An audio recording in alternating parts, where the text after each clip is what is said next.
Conolly കനാലിലൂടെ solar boat ഓടിക്കാനുള്ള സ്വപ്നം ഇനിയും അകലെ. കനോലി കനാൽ നവീകരണം പാതി വഴിയിൽ നിലച്ചതോടെ കരയിലേക്ക് കയറ്റിയിട്ട മണൽ മഴയിൽ കനാലിലേക്ക് തന്നെ തിരിച്ചിറങ്ങുന്ന സ്ഥിതിയാണ്.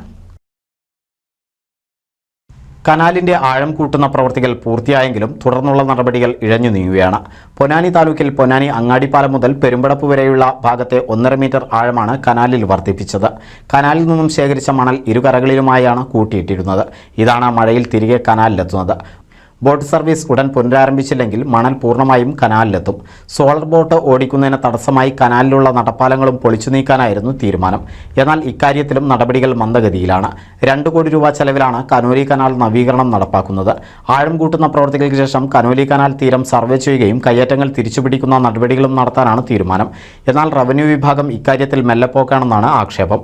ടൂറിസം രംഗത്ത് വലിയ കുതിച്ചുചാട്ടമുണ്ടാക്കാൻ കഴിയുമെന്ന പ്രതീക്ഷയോടെയാണ് കനാലിൽ ആഴം കൂട്ടൽ ഉൾപ്പെടെയുള്ള പണികൾ നടന്നിരുന്നത്. കനാൽ വീതി കൂട്ടാൻ പദ്ധതിയുണ്ടായിരുന്നെങ്കിലും ഇതൊന്നും യാഥാർത്ഥ്യത്തിലെത്തിയിട്ടില്ല. സ്ഥലമേറ്റെടുപ്പുമായി ബന്ധപ്പെട്ട സർവേ നടപടികൾ മുന്നോട്ട് നീങ്ങിയെങ്കിലും വീതി കൂട്ടൽ എങ്ങും എത്തിയിട്ടില്ല.